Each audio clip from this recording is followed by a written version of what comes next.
सब आ गए? स्टार्ट करें अपन क्लास। देखो जैसा मैंने पहले ही बताया, हमने सारी पीपीटियाँ जो हैं उसको हमने मतलब हिंदी में रखा है, और जितने भी नोट्स और आंसर है जो क्वेश्चन पेपर है वो सारे इंग्लिश के अंदर रखे हैं। और जो पीडीएफ है या जितने भी हमारे पास वन लाइनर शॉर्ट है, शॉर्ट नोट्स हैं, या फिर कोई वो जिसे बोलते हैं माइंड मैप है, जो भी है वो सब हमने इंग्लिश में रखे हैं। अगर किसी को जैसे समझ में नहीं आता है तो पहले वो हिंदी के अंदर क्लास देख ले, और उसके बाद में सारी चीज़ें जो है वो इंग्लिश के अंदर देख ले। इससे क्या है कि आपको अच्छी तरह समझ में आ जाएगा, क्योंकि जब तक आपको समझ में नहीं आएगा, जब तक कोई भी नोट्स पढ़ना बेकार है। जब तक आप कोई चीज़ समझ नहीं पाओगे हिंदी के अंदर, जब तक आप कोई भी नोट्स पढ़ोगे कुछ समझ में नहीं आएंगे। एक बार समझ लोगे तो कुछ एक पॉइंट आएंगे जो अलग अलग होंगे, उसको अपन देख लेंगे। फिर यहाँ तक सब आ चुके हैं? क्लास स्टार्ट करें अपन या किसी का आना बाकी है? सभी एक बार माइक म्यूट कर दीजिए, म्यूट कर लो सभी बाकी को। Okay sir. सबको स्क्रीन दिख रही है? मेरी आवाज़ साफ सुनाई दे रही है? Yes sir. हाँ स्क्रीन बिल्कुल साफ दिख रही है और मेरी आवाज़ बिल्कुल क्लियर सुनाई दे रही है? हाँ ओके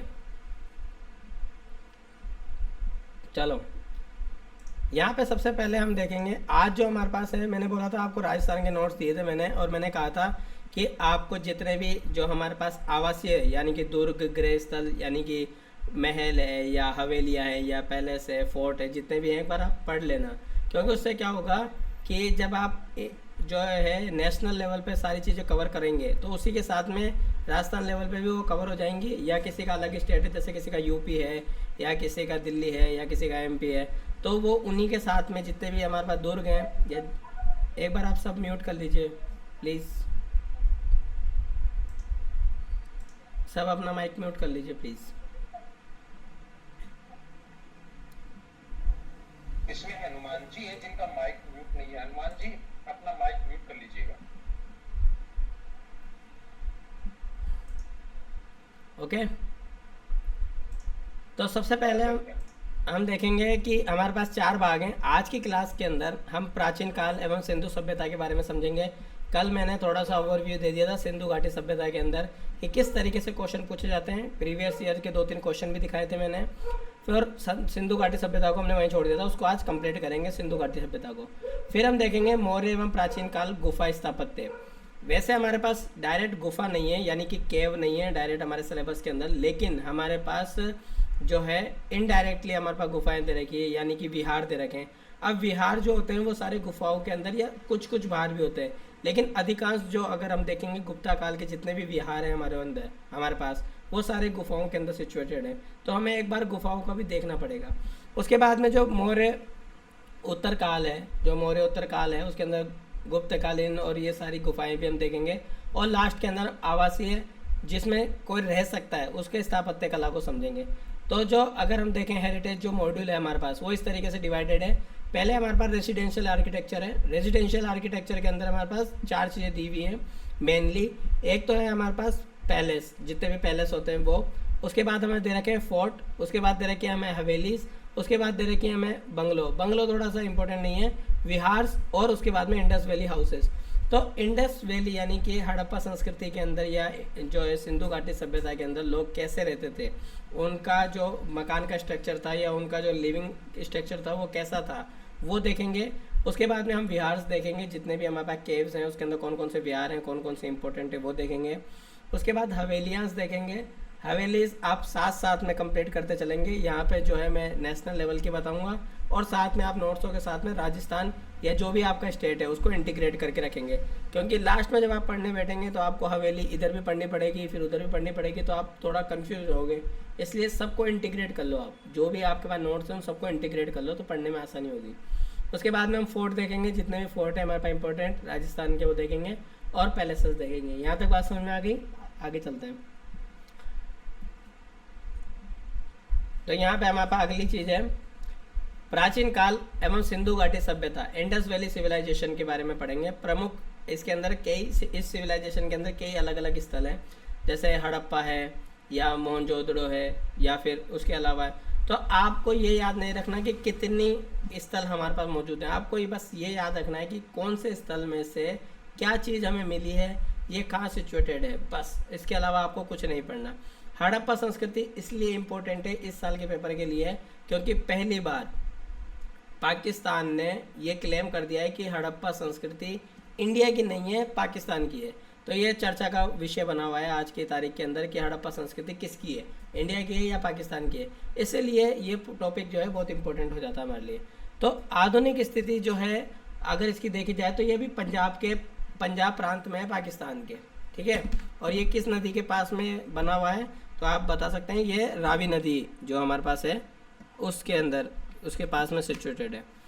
उत्खननकर्ता कौन था? दयाराम साहनी। ये इंपॉर्टेंट नहीं है कि भाई 1921 में इसका जो है खोज हुई थी। अब यहाँ पे खोज में मुख्यतः मिला क्या था, सबसे मेन चीज़ जो है हमारे पास कि वो जब उसकी खोज हुई थी तो हमें पता क्या चला था कि क्या चीज़ है वहाँ पर। तो सबसे पहले अन्नागार मिला था। अन्नागार का मतलब एक ग्रेनेज, बहुत बड़ा एक चबूतरा मिला था। तो उससे पता चला जहाँ पे अनाज के टुकड़े मिले तो हमें ये प्रूफ हुआ है कि यहाँ पर स्टोरेज सिस्टम था, अनाज स्टोर किया जाता था। कुएं मिले हैं हमें और लाल बलुआ पत्थर से बना पुरुष घड़ मिला है हमें, मेल टॉर्च। ये याद रखेंगे हम, सबसे मेन चीज़ है कि जो लाल बलुआ पत्थर और काला बलुआ पत्थर, दो पत्थरों से लाल बलुआ पत्थर या मृत भांड भी बोलते हैं जिन्हें हमें, इन दोनों के मेन चीज़ याद रखेंगे कहाँ से काला मिलता है और कहाँ से लाल मिलता है। ये कई बार कंफ्यूजिंग होता है हमारे लिए, चैलेंजिंग हो जाता है एग्जाम के अंदर पता करना है कि भाई लाल वहाँ था, सब कंफ्यूजिंग हो जाएगा हमारे लिए, सारे एक जैसे लगेंगे। और ताबूत में दफनाने में दक्ष थे, मतलब कोफिन बैरियर का यूज़ करते थे वो, ऐसा नहीं कि डायरेक्ट दफना देते थे। वो क्या करते, जो मॉडर्न डे आज जो क्रिश्चियनिज्म के अंदर ताबूत का इस्तेमाल किया जाता है वैसे ही ताबूत के अंदर दफनाते थे। इसका मतलब ये हुआ कि वो आफ्टर लाइफ पे बिलीव करते थे। आफ्टर लाइफ पे बिलीव करने का मतलब ये है कि वो ये मानते थे कि मरने के बाद में एक लाइफ और होती है जो स्वर्ग में होती है या कहीं पे भी होती है। तो वो आफ्टर लाइफ के ऊपर डिपेंड, मतलब विश्वास करते थे, उसके साक्ष्य मिले। अगर वो आफ्टर लाइफ पे बिलीव नहीं करते तो जो उनकी जो बॉडीज़ हैं उसके साथ में बहुत सारी चीज़ें नहीं मिलती, उनके साथ में बहुत सारी चीज़ें मिली हैं। इसका मतलब वो आफ्टर लाइफ के ऊपर बिलीव करते थे। अगला है हमारे पास खिलौना गाड़ी, जो टॉय कार्ड्स है वो मिली है। और मातृ देवी की मूर्ति मिली है, ये इंपॉर्टेंट है। जो मदर गॉडेस है वो मिली है और वृत्ताकार चबूतरे मिले हमें, यानी कि सर्कुलर प्लेटफॉर्म मिले। यानी कि उनको जो अगर आपसे पूछा जाए कि इंडस वैली सिविलाइजेशन या हड़प्पा संस्कृति के लोगों को ज्यामिति की समझ थी या नहीं थी, तो आप कहेंगे हाँ थी। कैसे पता चला कि वहाँ पे हमें जो अन्नाकार मिला है वो जो है स्क्वायर था, और जो रेक्टेंगुलर कई चीज़ें मिली है हमें, रेक्टेंगुलर में मिली है और सर्कुलर भी मिली है और बाकी ज्योमेट्रिकल चीज़ें भी मिली है। तो इससे ये पता चलता है कि जो वो लोग थे वो ज्योमेट्रिक भी जानते थे थोड़ी बहुत, इस तरीके से कि वो सारी चीज़ें बना पाते थे। अगर महत्वपूर्ण टिप्पणी की बात की जाए तो पहला जो हड़प्पा स्थल है, इस हड़प्पा सभ्यता का हड़प्पा का जो मतलब होता है मैंने आपको कल भी बताया था, इसके अंदर इसका मतलब होता है मौत का टीला। अगर प्रमुख शहरों की बात तुलना, कुएं कम संख्या में मिले हैं इसके अंदर, बस ये ध्यान रखना है कि किस जगह कहाँ पे क्या चीज़ ज़्यादा मिली है और कहाँ पे क्या चीज़ कम मिली है और कब खोजा गया था और क्या क्या मिला है, बस यही चीज़ इंपॉर्टेंट है। कब खोजा गया था ये इंपॉर्टेंट नहीं है, किसने खोजा था ये इंपॉर्टेंट नहीं है, लेकिन वहाँ पे मिला क्या था वो इंपॉर्टेंट है हमारे लिए, ठीक है। नेक्स्ट है हमारे पास मोहनजोदड़ो। आपने फिल्म भी देखी होगी, ऋतिक रोशन की आई थी। अब इसके अंदर जो सबसे इम्पोर्टेंट चीज़ है ना मोहनजोदड़ो के अंदर, वो ये है कि यहाँ पर विशाल स्नानागार मिला है हमें, मतलब एक पब्लिक बाथ सिस्टम था। जैसे आज मॉडर्न डे के अंदर अगर हम बात करेंगे जैसे गंगा स्नान होता है, वैसे ही उस ज़माने के अंदर वो गंगा स्नान नहीं था, उन्होंने एक बहुत बड़ा एक स्विमिंग पूल टाइप का बना रखा था, ग्रेट बाथ। और वहाँ पे हमाम, जैसे आज मॉडर्न डे के अंदर देख सकते हैं हमाम, यहाँ उसको पूजा के रूप में इस्तेमाल किया जाता था, मतलब वहाँ जाके स्नान करा जाता था। विशाल एक तरीके से बहुत बड़ा था। तो पानी लीकेज ना हो इसलिए उसमें जिप्सम लगाया जाता था, और जो बिटुमिन होता है डामर से बनता है वो भी उसको इस्तेमाल में लिया जाता था, ताकि वो मॉडर्न डे एकदम सही तरीके से स्विमिंग पूल बन जाए, पानी लीकेज ना हो। मतलब उनकी जो नॉलेज थी वो बहुत बढ़िया थी। इसके अंदर हमें अन्नागार भी मिला है, मतलब विशाल ग्रेनरी, और पुरोहितों का कॉलेज भी मिला है, कॉलेज ऑफ प्रीस्ट। कांस्य की नर्तिका मूर्ति भी मिली है। अब यहाँ पे ये इम्पोर्टेंट इसलिए हो जाता है ये मोहनजोदारो हमारे लिए, क्योंकि इस साल करंट अफेयर्स के अंदर कांस्य की मूर्ति बहुत ज़्यादा चर्चा में रही है। क्यों? क्योंकि अभी पिछले महीने 2 महीने पहले ही CBSE ने जो हमारे को कांस्य की मूर्ति मिली थी मोहनजोदारो के अंदर, उसने किसी भी तरीके के वस्त्र नहीं पहन रखे थे, वो ऐसे मिली थी। लेकिन अभी 2 महीने पहले हमारे जो CBSE हैं उन्होंने उसको कपड़े पहना दिए कि भाई वो बिना कपड़ों के अच्छी नहीं लग रही। इसलिए क्या है कि बहुत ज़्यादा हॉट टॉपिक रहा हुआ है कि भाई कपड़े क्यों पहना दिए, जो हमारी धरोहर है उसको बिगाड़ने की कोशिश कर रही है CBSE। तो इसलिए कांस्य की जो नर्तिका है मूर्ति वो बहुत ज़्यादा फेमस इन दिनों रही है। ब्रॉन्ज की थी। दाढ़ी वाले पुरोहित राजा की मूर्ति मिली है, जो आपने देखा होगा कि थोड़ी सी टूटी हुई है, जो जिसमें दाढ़ी बनी हुई है। कई लोग गौतम बुद्ध से भी उसको सिमिलर मानते हैं। तो दाढ़ी वाले पुरोहित राजा की मूर्ति मिली है और पशुपति मोहर मिली है। ये सबसे ज़्यादा इम्पोर्टेंट है। आपने देखा हो फिल्म के अंदर एक व्यक्ति है, उसको सब शिव जी से एसोसिएट करते हैं। आज के जो मॉडर्न टाइम की बात करेंगे तो उसको लोग शिव जी से एसोसिएट करते हैं। एक व्यक्ति है जो इस तरीके से अलगती पलगती मार के बैठा है और वो किसी जो सांड जैसा कोई जानवर है उसके ऊपर बैठा है और उसके दोनों हाथ यूँ सामने की तरफ हैं, तो उसे पशुपति मोहर भी बोलते हैं। मतलब वो सील है एक तरीके से। आप देखेंगे, मैं आपको फोटो भी दिखा दूंगा तो आपको ज़्यादा अच्छी तरह समझ में आएगा। वो मोहनजोदारो की सील है, तो उसको मॉडर्न डे में भगवान शिव जी से जोड़ा जाता है। पासा मिला है हमें, डाइज मिली है, मतलब उन्होंने कुछ ना कुछ खेल डेवलप कर लिए थे। और सभा भवन मिला है। सभा भवन मिलने से क्या मतलब हुआ? देखो, जैसे ही आपको कोई चीज़ मिलती है सभा भवन जैसी, तो इसका मतलब वहाँ पे डेमोक्रेसी थी, वहाँ पे जनतंत्र था। अगर आपसे पूछा जाए कि मोहनजोदारो के अंदर मोनार्की थी या फिर डेमोक्रेसी थी, मोनार्की का मतलब हो गया कि राजतंत्र था, या डेमोक्रेसी थी कि राजा का राज था। तो सभा भवन मिला है, असेंबली हॉल मिला है, इसका मतलब वहाँ पे जो भी फैसले लिए जाते थे वो सबकी सहमति से साथ बैठ के लिए जाते थे। यहाँ तक बात समझ में आ रही है आपके? ये जो एक एक शब्द है ना, इसके ऊपर क्वेश्चन बन सकते हैं। अब जैसे आपसे पूछा जाए कि भाई मोहनजोदड़ो के अंदर जो है आपके पास वो डेमोक्रेसी थी या मोनार्की सिस्टम था। अब आप सोचेंगे कि यार इतना को कैसे पता होगा कि वहाँ पर डेमोक्रेसी थी या कैसी थी? तो हमें पता चला वहाँ सभा भवन से। अब एक एक शब्द के ऊपर आप ध्यान देंगे ना, तो आपको कई चीज़ें जो है क्वेश्चन आपके हाथ में रहेंगे कि आप क्या क्या है। जैसे अगर आप विशाल स्नानागार, अगर आपको पता है कि मोहनजोदड़ो में पाया गया था विशाल स्नानागार, तो आप ये कह सकते हैं कि वहाँ पे कोई ऐसा सिस्टम चलता था जिसके अंदर अपने शरीर को प्योर करने के लिए या आत्मा को प्योर करने के लिए उसमें स्नान करा जाता था।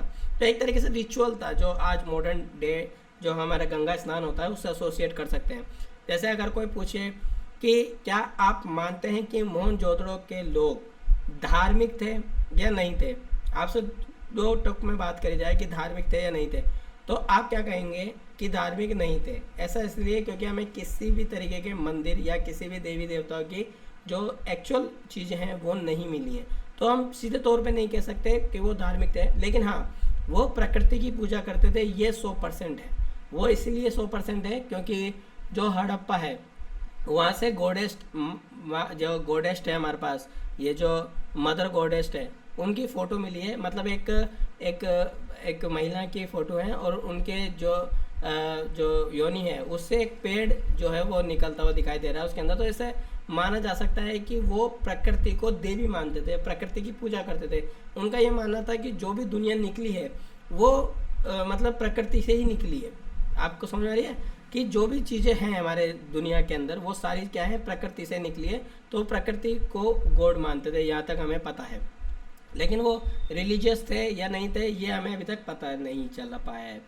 और एक सबसे बड़ी बात जो मैं आपको बताऊंगा, जो इंडस वैली सिविलाइजेशन है या हड़प्पा सभ्यता की जो स्क्रिप्ट है, जो लिखावट है, वो अलग अलग तरीके से काम करती है। मतलब उसके अंदर कोई ऐसा शब्द नहीं है जैसे उत्खनन लिखा हुआ, वैसा नहीं है।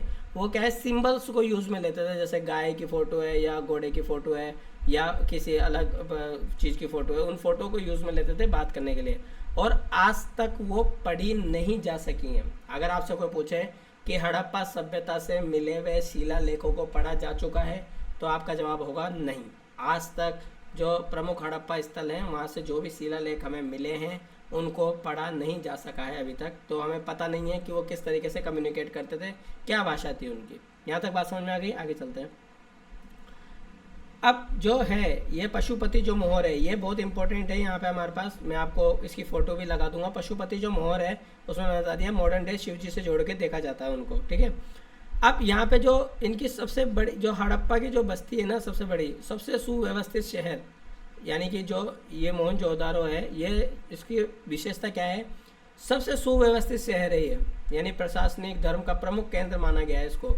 जैसे कि मॉडर्न डे मान लो ये आज का दिल्ली है, मतलब उस जमाने का दिल्ली है, ये कैपिटल है, उसके अंदर क्या है, प्रशासनिक, जैसे संसद भवन है अपना दिल्ली के अंदर, और प्रमुख धार्मिक केंद्र है, यानी कि आप मान लो कि दो कैरेक्टरिस्टिक्स दोनों एक साथ है, क्योंकि जहाँ पे धर्म होगा, जहाँ पे प्रशासन होगा, वहाँ पे चीज़ें फैलती हैं और फलीफूत होती हैं, तो इसलिए प्रशासनिक केंद्र माना गया है इसको। और जल रोधी, ये बहुत इंपॉर्टेंट है, जल रोधी, ये जो है वाटर प्रूफिंग का सिस्टम, बढ़िया उदाहरण आपको उसके अंदर मिलेगा, जो मैंने आपको बताया था कि जैसे स्विमिंग पूल बनाया था उसके अंदर, और उस स्विमिंग पूल के अंदर मैं आपको फ़ोटो दिखाता हूँ स्विमिंग पूल के किस तरीके से है। एक मिनट आप थोड़ा विजुलाइज कर लेंगे। ये अपने पास है मैग्रो हिल पब्लिकेशन की मैं किताब यूज़ कर रहा हूँ आपको पढ़ाने के लिए, और मैग्रो हिल पब्लिकेशन जो है आईएएस के लिए नितिन सिंघानिया की एक बुक है, और आर्ट एंड कल्चर के लिए बहुत बेस्ट मानी जाती है ये, उसको हम इसके अंदर इंक्लूड कर रहे हैं, जिसके जो सारे नोट्स बनाए जा रहे हैं वो इसमें से बनाए जा रहे हैं, और रेफरेंस के तौर पे मैं इसको यूज़ ले रहा हूँ। ओके, समझ में आ रही है? जो मैं रेफरेंस के लिए जो बुक ले रहा हूँ वो उसके नाम भी आपको साथ साथ बताता चल रहा हूँ। नितिन सिंघानिया की बुक हम काम में ले रहे हैं रेफरेंस के लिए, और दृष्टि आईएएस के जो नोट्स है वो काम में ले रहे हैं, स्प्रिंग बोर्ड के नोट्स काम में ले रहे हैं हम राजस्थान के लिए, और सबसे बड़ी बात है जो क्वेश्चन बैंक है उसके लिए हम दह आईएएस एक संस्था है उसके, और खान सर के जो पीडीएफ नोट्स आते हैं, जो बुक आती है, टेम्पलेट बुक बोलते हैं जिसको हम माइंड मैप्स के लिए, वो यूज़ ले रहे हैं, और भी वेरियस जगह से जो हमें इंपॉर्टेंट लग रहा है वो हम ले रहे हैं। लेकिन मेन जो हमारी रहेगी दृष्टि आईएएस के नोट्स रहेंगे और नितिन सिंघानिया की बुक रहेगी। हाँ बताइए पुनीत, ये जो स्नानागार जो ग्रेटर बात है मोहनजोदारो के अंदर ये मिला गया है, इसके अंदर इस तरीके से सीढ़ियाँ हैं और इस तरीके से ये स्विमिंग पूल टाइप का बनाया गया है, इसको ये स्नानागार है, और इसके पड़ोस में आप अगर देखेंगे तो हमारे पास छोटे छोटे कमरे बने हुए हैं, ये चेंजिंग रूम भी हो सकते हैं या कोई विशेष पूजा स्थल भी हो सकते हैं। ये अभी तक कंफर्म नहीं हुआ है कि किस यूज़ के लिए इनको लिया जाता था। और अगर मैं आपको जैसे दिखाऊं हड़प्पा सभ्यता के बारे में, अगर आप जैसे थोड़ा सा देखेंगे हम, तो यहाँ पे इस तरीके से ये जो सिंधु नदी है, जो इंडस नाम पड़ा है, इसका इंडस नाम पड़ा है, ये जो इंडस नदी है उसके आसपास में ही ये पूरा जो देश है ये बसाया गया था, ये इंडस वैली सिविलाइजेशन। तो यहाँ पे ये जो मेन आपको रावी नदी दिख रही है ना, यहाँ पर ये यहाँ पर आपका ये हड़प्पा है, और यहाँ पे जैसे अगर आपसे पूछे सिंधु घाटी सभ्यता कहाँ है, तो सिंधु घाटी सभ्यता कोई है नहीं, ये पूरी ही चीज़ों को मिला के सिंधु घाटी सभ्यता बोलते हैं हम, जिसमें यहाँ पर सबसे लोथल भी दिख जाएगा आपको, धोलावीरा भी दिख जाएगा, कोट भी दिख जाएगा, मोहनजोदारो यहाँ पर दिख जाएगा आपको, अमृत दिख जाएगा, और उसके बाद में धोलावीरा इसलिए इम्पोर्टेंट है क्योंकि वहाँ से कई चीज़ें बढ़िया अच्छी मिली है हमें। और आपसे पूछे कि जो आपसे अगर ऐसा पूछा जाए इंडस वैली सिविलाइजेशन के अंदर हम किसको चाबार के रूप में मतलब पोर्ट के रूप में लेते थे, तो आप लोथल बोल सकते हैं। लोथल जो है व्यापारिक केंद्र के अंदर था हमारे उस समय। ये जो एसेंशियल नोट्स ये कल्चर के हैं, इसमें मैं आपको ज़्यादातर जो है प्रोवाइड करवा दूंगा, जितनी फ़ोटो हैं इसमें से भी हम पढ़ेंगे, ठीक है। अब वापस आ जाते हैं अपन पीपीटी पे। यहाँ तक आपके समझ में तो आ रहा है ना सब कुछ कि क्या चल रहा है? ओके, आगे चलते हैं। अगर किसी को भी कुछ भी समझ में नहीं आता तो आप पूछ लीजिएगा, तो आपको और क्लियर हो जाएगा जो भी चीज़ें हैं बहुत अच्छी तरीके से। अब अगला है हमारे पास धोलावीरा। धोलावीरा आधुनिक गुजरात के अंदर अगर आप देखा जाए तो ये अकेला एक ऐसा स्थल है जो हमारे भारत में है। बाकी के जो स्थल हैं जो मैंने अभी के मोहनजोदारो के बारे में बात करी है या हड़प्पा की बात करी है, वो पाकिस्तान जा चुके हैं, तो उनके अंदर हम खुदाई नहीं कर सकते, खनन नहीं कर सकते, पता नहीं लगा सकते कि और क्या क्या मिला है, वो थोड़ा हमारे बाहर चला गया। तो हड़प्पा लिपि वाले लकड़ी की सनमाइका मिली है हमें, है ना। किलाबंदी मिली है, ये पहला ऐसा फोर्ट है, फोर्टिफिकेशन मिला है। अब पिछले साल एक क्वेश्चन आया था, आपने देखा हो पिछले साल के जो क्वेश्चन है उसमें ये था कि इनमें से कौन सी चीज़ सिंधु घाटी सभ्यता में नहीं मिली है, तो उसके अंदर किलाबंदी भी लिखी हुई थी और जो है 2-3 चीज़ें और लिखी हुई थी। तो कई लोगों ने किलाबंदी लगा दिया, जबकि किलाबंदी मिली थी हमें, धोलावीरा के अंदर किलाबंदी मिली थी। अगर आपको मैं पिछले साल का क्वेश्चन दिखाऊं तो सिंधु घाटी सभ्यता वाला, तो उसके अंदर ये लिखा हुआ था, मैं बाद में दिखा दूंगा आपको लास्ट में। स्टेडियम मिला है हमें, सबसे बड़ी बात है कि जो धोलावीरा है वहाँ पे स्टेडियम भी मिला है। मतलब वहाँ पे जो खेल के शौकीन लोग थे, मतलब आज के टाइम मॉडर्न टाइम का क्रिकेट नहीं चलता होगा, लेकिन खेल था, स्टेडियम थे वहाँ पे। और अगर आप देखे जाए तो उत्तर दक्षिण नियोजन में इस शहर के 3 भागों में विभाजित किया गया। यह पहला ऐसा शहर था धोलावीरा जो 3 भागों में डिवाइडेड था, जो सबसे ऊंचा यानी बड़े जो महान लोग होते हैं पैसे वाले उनके लिए, एक मध्यम वर्ग के लिए और एक गरीबों के लिए। तो पहली बार 3 सेक्शनों के अंदर बांटे गए थे। ये तो मैं आपको बता रहा हूँ गरीबों के लिए, वहाँ पे इस तरीके से नहीं था, थोड़ा अलग सिस्टम था। याद रखने के लिए आपको मैं थोड़ी कहानियाँ बना रहा हूँ ताकि आपको याद रह जाए। अब यहाँ पे जो महत्वपूर्ण बात है, सबसे ज़्यादा इम्पोर्टेंट, तीसरा सबसे बड़ा हड़प्पा स्थल, यह जो सबसे बड़ा स्थल है, सबसे बड़ा तीसरे नंबर पे सबसे बड़ा स्थल है ये। और अनूठित जल संचयन व जल प्रबंधन प्रणाली के लिए फेमस है ये। अगर आपसे पूछा जाए जैसे कि धोलावीरा की बात करी जाए अपने से, और अपन से पूछा जाए कि धोलावीरा की निम्न में से कौन सी विशेषताएं नहीं हैं, अगर नहीं है पूछता है या कौन सी विशेषताएं हैं, तो आपको 4 ऑप्शन दे दिए जाएंगे। पहला कि वहाँ पर स्टेडियम था, दूसरा कि किलाबंदी थी, तीसरा जल भंडारण क्षमता थी, चौथा बांध का निर्माण कर लिया था उन्होंने। और फिर आपको ऑप्शन दिए जाएंगे पहला दूसरा तीसरा चौथा, या इनमें से कोई नहीं। तो आपको अगर ये 4 ऑप्शन में से कोई 2 ऑप्शन भी पता होंगे कि भाई ये दोनों चीज़ें तो थी, तो आप क्या करोगे, एलिमिनेशन मेथड लगा के भाई ये नहीं होगा, इन दोनों में से एक होगा। जब ये 2 हो जाएंगे तो ये वाला चौथा वाला ऑप्शन कट जाएगा, ये वाला ऑप्शन कट जाएगा, आपके पास इन दोनों में से एक ऑप्शन होगा, या तो तीसरा होगा या दूसरा होगा। तो एलिमिनेशन मेथड से बहुत आसान हो जाएगा आपको करना। तो इसलिए आपको जितनी भी विशेषताएं, थोड़ी छोटी विशेषताएं, ये थोड़ी 2-3 बार पढ़ने के बाद में याद हो जाएंगी। सबसे बड़ी बात है, जो आप फिल्म देखोगे मोहनजोदारो, उसके अंदर जो बांध के अंदर लास्ट में सभ्यता खत्म हो जाती है बांध बनाने की वजह से, तो जो बांध दिखाया गया है वो धोलावीरा के अंदर ही था। जो बांध बना रखा था उन्होंने वो धोलावीरा के अंदर ही था। और सबसे नवीनतम खोजा गया शहर है ये, मतलब सबसे लास्ट में खोजा गया है ये, लगभग 70 के दशक के अंदर खोजा गया है। मतलब 1800 में खोज लिया था हड़प्पा और मोहनजोदारो, ये बहुत पहले खोजे जा चुके थे। सबसे लेटेस्ट में जो खोजा गया है वो धोलावीरा है, इसलिए हमें नई नई चीज़ें वहाँ से मिल रही हैं। अब देखो जो चीज़ पाकिस्तान में चली गई वहाँ से तो खोज के कुछ ला ही नहीं सकते अपन कि क्या है, उनके पास तो बेचारों का खाने का ही नहीं है, वो खोज कहाँ से करेंगे। तो अपन यहाँ पे जो आर्कियोलॉजिकल डिपार्टमेंट है वो खुदाई करता रहता है और नई नई चीज़ें हमें पता चलती रहती है। कालीबंगा, ये भी इम्पोर्टेंट है। कालीबंगा के अंदर जो ये अपने राजस्थान के अंदर हनुमानगढ़ के अंदर है, तो यहाँ पे भी भारत सरकार बहुत मेहनत करती है ताकि नई नई चीज़ें निकलती रहे। अगर पहली बार बात करें तो ए घोष ने इसको खोजा था 1953 के अंदर। अब यहाँ पे जो सबसे इम्पोर्टेंट चीज़ है वो है समकोण पर जुते हुए खेत के साक्ष्य मिलते हैं। मतलब पहली बार हमें पता चला है कि वहाँ पे खेती होती थी, वो भी इस तरीके से कि जैसे आज के टाइम में जो हम खेती करते हैं उस तरीके की खेती, फार्मिंग उस तरीके की फार्मिंग होती थी, बिल्कुल इस तरीके से जो है समकोण में जुती हुई। समकोण का मतलब मैंने आपको कल भी बताया था, दोबारा बता देता हूँ। कोई भी एंगल जो 90 डिग्री पे होता है उसको बोलते हैं हम राइट एंगल, यानी कि समकोण। ठीक है, तो जब भी कोई चीज़ें एक दूसरे को यूं काटेंगी तो यहाँ पे जो एंगल बनेगा चारों तरफ उसे बोलेंगे हम समकोण, यानी कि राइट एंगल। तो पहली बार जो है समकोण पर जुते हुए खेत के साक्ष्य मिले, यानी कि वो ज्योमेट्री के बारे में अच्छी तरह समझते थे। वो जानते थे कि अगर सीधी लाइन खींची जाएगी तो सबसे ज़्यादा फायदा रहेगा। दूसरा है जो दोहरी फसल, यानी कि इंटरक्रॉपिंग करना स्टार्ट कर दी थी उन्होंने। इंटरक्रॉपिंग बहुत बड़ी चीज़ होती है, आजकल मॉडर्न डे सरकार कोशिश कर रही है कि इस खेत के अंदर, जैसे यहाँ पे अपन 2 तरह की खेती कर लें। आपने देखा होगा रबी फसल और खरीफ की फसल, 2 तरह की फसलें होती है अपने भारत के अंदर। और जो है साइडों के अंदर जो इसके तालाब जैसा बना दिया जाता है ताकि उसके अंदर फिशिंग भी करी जा सके। और उसके थोड़ी दूरी के ऊपर जो बड़े पेड़ होते हैं जैसे आम का, और उसके पेड़ भी लगाए जाते हैं। सरकार इसके लिए सब्सिडी देती है, जैसे कि अगर हम फिशिंग भी करेंगे और उसके बाद में यहाँ पे जो पानी का भाव भी रहेगा, जिससे क्या है यहाँ पे सूखेंगे भी नहीं है। और 3 तरह की चीज़ें एक ही खेत के अंदर हो जाती है, जिसको अपन बोलते हैं इंटरक्रॉपिंग। यानी कि एक ही समय के अंदर या 2 समय के अंदर या 1 साल के अंदर हम 2 या 2 से ज़्यादा क्रॉप जब उगा लेते हैं तो उसे बोलते हैं हम इंटरक्रॉपिंग। तो पहली बार जो इंटरक्रॉपिंग दोहरी फसल जो है पहली बार हमें कालीबंगा के अंदर देखने को मिली है। अब यहाँ पे देखो, मैंने आपको बताया था लाल मृत बांड कहाँ मिले थे आपको। लाल मृत बांड आपको पहले जो मैंने आपको बताया था हड़प्पा संस्कृति में मिले थे।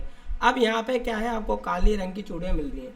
अब ये लाल और काला बहुत कंफ्यूजिंग होता है। कई बार क्या होता है कि ये एक तो वैसे सारे काली बंगा वगैरह अपन को सब साथ में लगता है। अब यहाँ पे क्या है, काली बंगा नाम इसलिए रखा गया था इसका क्योंकि पहली बार काले रंग की चूड़ियाँ मिली थी यहाँ पे, ब्लैक बैंगल्स। तो और यहाँ पे जो है जो है अग्नि देवियाँ मिली थी, यानी फायर आर्टलेस में मिले थे। वेदियाँ जो होती है ना, अग्नि वेदियाँ, वो भी मिली थी। तो काले रंग की चूड़ियाँ ये बहुत इंपॉर्टेंट है, आप ये ध्यान रखेंगे कि काली बंगा के अंदर काले रंग की जो बैंगल्स होती है, चूड़ियाँ होती है, वो मिली थी पहली बार, ठीक है। और हैं सर आपकी वॉइस रिकॉर्डिंग करनी हो तो स्क्रीन में ऐसे कुछ है सिस्टम? आप टेंशन मत लो, मैं आपको पूरी रिकॉर्डेड क्लास दे दूंगा। ये जो भी रिकॉर्डिंग हो रही है पूरी रिकॉर्ड हो रही है, आप टेंशन मत लो, आपको पूरी एच क्लास मिल जाएगी विथ हाई क्वालिटी, कोई टेंशन नहीं है। विजुअल और वॉइस दोनों आपको हाई क्वालिटी मिल जाएंगे। यहाँ पे गढ़ और निचला शहर दोनों किला बंद थे। अब देखो मैं आपको बता रहा हूँ कि जब आप पढ़ोगे हड़प्पा संस्कृति, हड़प्पा के अंदर और मोहनजोदारो के अंदर और काली बंगा के अंदर डिफरेंस क्या है। अगर आपसे कोई पूछे माइन्यूट डिफरेंस क्या है काली बंगा के अंदर, है ना, जब आपको ये सारी चीज़ें बिल्कुल डीपली पता होंगी तो आप एकदम एलिमिनेशन बहुत अच्छी तरह कर पाओगे। देखो काली बंगा के अंदर, जब मैंने आपको बताया था सिंधु घाटी सभ्यता के अंदर दो तरह के शहर थे। एक थे पहाड़ के ऊपर जिसे सीतरढल बोलते हैं या अपर टाउन बोलते हैं, और एक होता है लोअर टाउन। दो तरह के टाउन होते हैं। ये वाला जो ऊपर वाला जो हिस्सा होता है ना, ये किला बंद होता है, मतलब कि यहाँ पे जो इम्पोर्टेंट लोग हैं या जो सिस्टम है वो काम करता है, तो यहाँ पे किलाबंदी होती थी। जबकि नीचे की जो बस्ती होती थी उस पर कोई किलाबंदी नहीं होती थी, वहाँ पे आम इंसान लोग रहते थे। लेकिन जब हम देखेंगे कालीबंगा के अंदर, तो कालीबंगा के अंदर जो दो हमारे पास ये है, निचला शहर और ऊपरी शहर, दोनों किलेबंद पाए गए हैं। गढ़ और निचला शहर दोनों किलेबंद थे। यहाँ पे वृत्ताकार गड्ढे और दफनाया गया, यानी जो कब्रस्तान भी मिला है हमें, और कब्रस्तान के अंदर कई चीज़ें रखते थे वो साथ में। इसका मतलब है वो आफ्टर लाइफ पे बिलीव करते थे कि बाद में भी जो होगा। जैसे आपने देखा होगा मेसोपोटामिया एक सभ्यता है मिस्र के अंदर, तो वहाँ पे पिरामिड बनाए जाते थे। पिरामिडों के अंदर जो मम्मीज़ दफनाई जाती थी, उनके पास में सोना चांदी, यहाँ तक कि 2-2, 3-3, 4-4 नौकरों को जिंदा ही दफना दिया जाता था। ऐसा इसलिए कि भाई जो राजा मरेगा और बाद में जब वो आफ्टर लाइफ में जाएगा तो उसको वहाँ पे भी नौकरों की ज़रूरत पड़ेगी, तो जिंदा आदमियों को दफना दिया जाता था उसके साथ में, और सोना चांदी भर भर के दफनाया जाता था। जब भी तो वहाँ पे जो लड़ाइयाँ होती थी, जो ये जो पिरामिड होते थे इनको लूटा जाता था, क्योंकि यहाँ पे बहुत बड़ी मात्रा के अंदर सोना चांदी और बहुत चीज़ें दफनाई जाती थी उनके साथ में। यहाँ पे महत्वपूर्ण टिप्पणी जो इसके अंदर महत्वपूर्ण चीज़ है वो है कृषि और अनुष्ठानिक अग्नि पूजा। आपको पहली बार इसके अंदर जो रिचुअल फायर मिलेंगे वो इसके अंदर पहली बार मिलेंगे। स्पष्ट प्रमाण मिलते हैं कि भाई कुंड मिले हैं हमें वहाँ पे, अग्निकुंड जिसे अपन बोलते हैं, वहाँ पे अग्निकुंड मिलने के ऊपर हमें ये पता चला है कि भाई वहाँ पर इस तरीके से अग्नि की पूजा की जाती थी। अग्निकुंड था जिसमें कुछ आहुति दी जाती थी। यहाँ तक बात समझ में आ गई। देखो कोई भी चीज़ ये नहीं बता सकता आपको कि वहाँ पे क्या मिला, क्या क्या होता था, क्या नहीं होता था। जो हमें चीज़ें मिलती हैं उसके हिसाब से हम अनुमान लगाते हैं कि वहाँ पर ऐसा होता होगा। कोई नहीं जानता कि वहाँ 8,000 साल पहले की बातें चल रही हैं, 4,000 साल पहले की, तो वहाँ पे कोई नहीं जानता 4,000 8,000 साल पहले क्या होता था। लेकिन जो चीज़ें मिल रही हैं, प्रमाण मिल रहे हैं, उसके हिसाब से हम ये पता कर पा रहे हैं कि वहाँ पे ऐसी सिस्टम चलता होगा। जैसे मान लो अगर आज पूरा दिल्ली या पूरा भारत एकदम से गायब हो जाए और ख़त्म हो जाए, और फिर 2,000 साल बाद में खुदाई हो और भारत में चीज़ें निकले।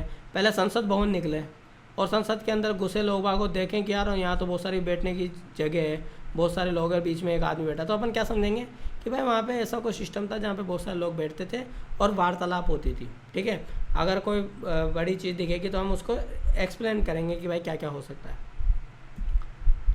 अब उसके बाद में जो हाँ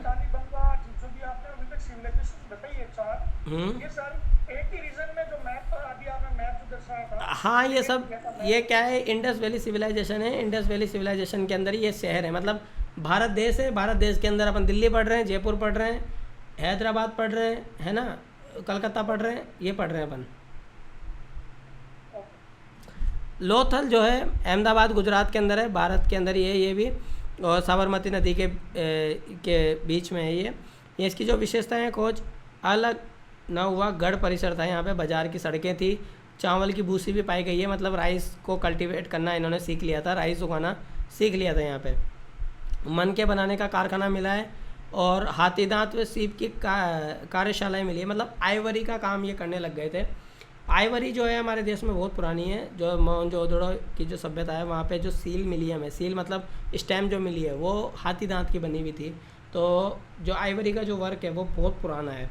इनफैक्ट अगर आप हमारे ट्रेडिशनल बुक्स में पढ़ेंगे तो जो हमारे गणेश जी हैं उनको एकदंती बोलते हैं, गणेश जी को एकदंती बोलते हैं, क्योंकि जब महाभारत लिखी जा रही थी तो व्यास जी जो शायरी लिख रहे थे वो थोड़ी इंक खराब हो गई थी, तो उन्होंने अपना एक दांत दान में दे के और उसको जो महाभारत है उसको कंटिन्यू करवाया था, इसलिए उन्हें एकदंती कहा जाता है।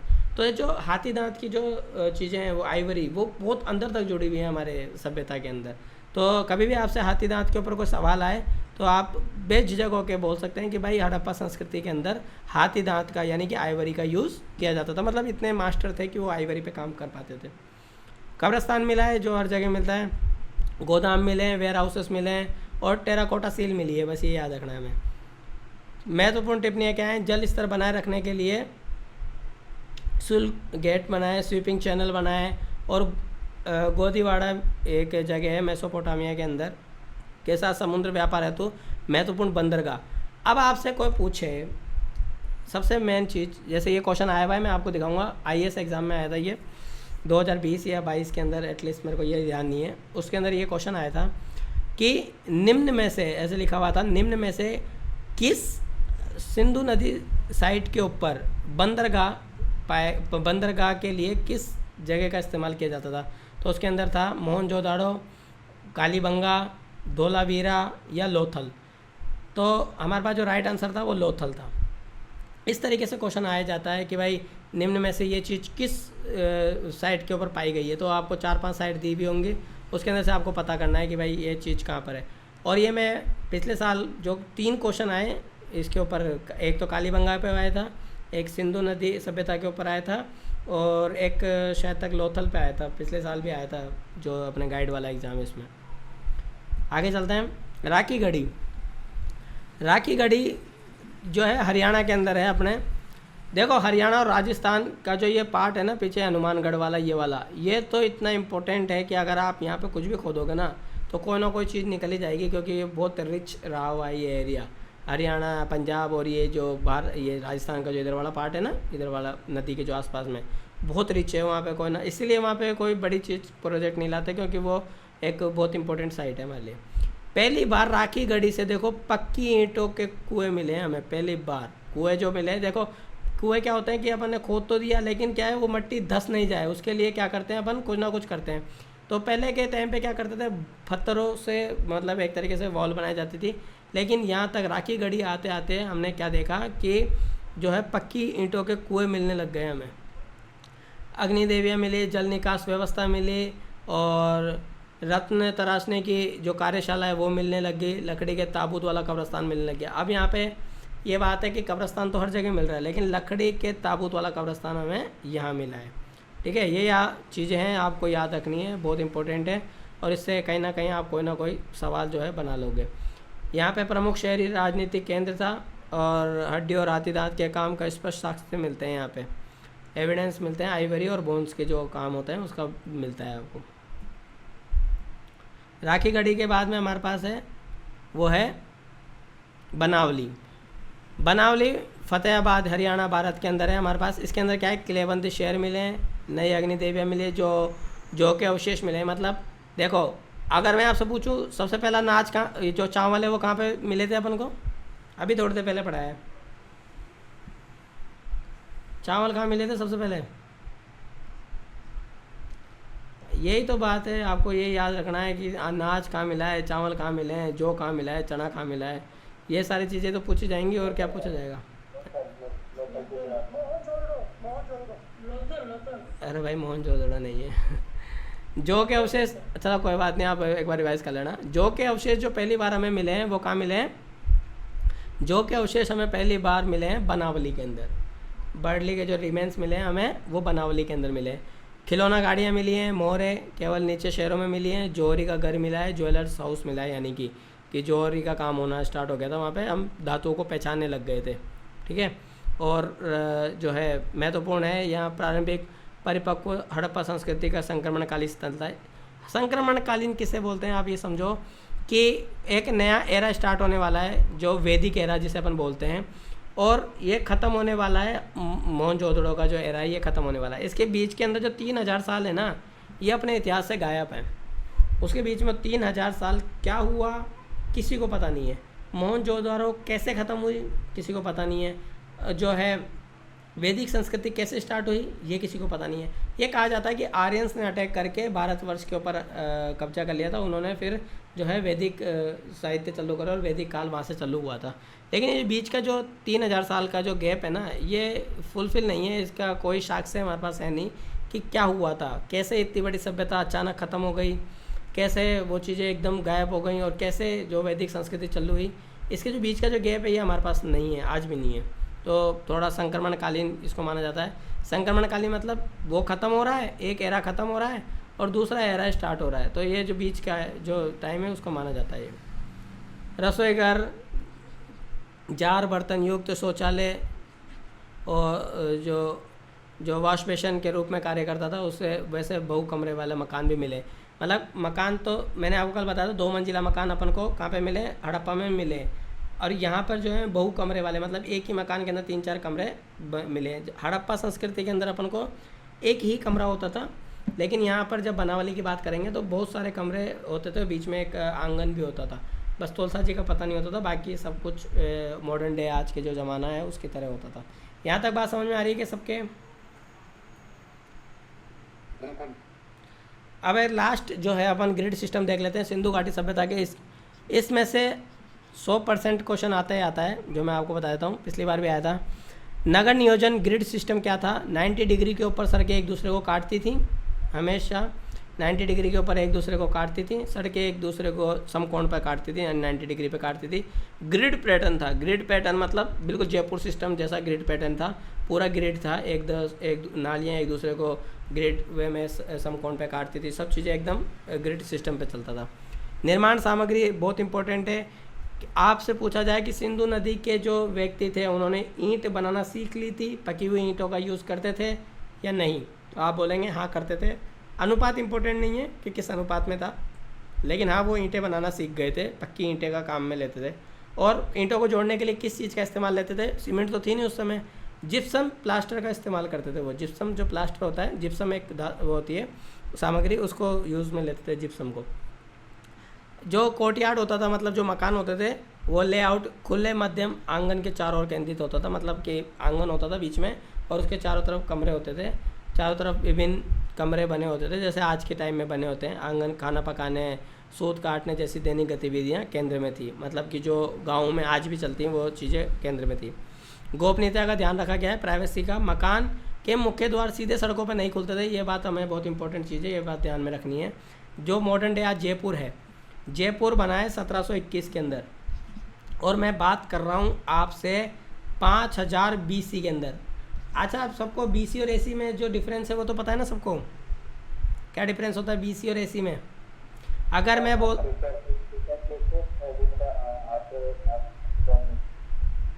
मैं एक सवाल पूछता हूँ आपसे, उससे आप मेरे को कंफर्म हो जाएगा। जैसे मान लीजिए अगर कोई बोलता है 1300 से लेकर 500 BC, या कोई ऐसे बोलता है 500 से लेकर 1300 BC, तो कौन सा सही लग रहा है आपको इन दोनों में से? पहला वाला या दूसरा वाला? पहले वाला।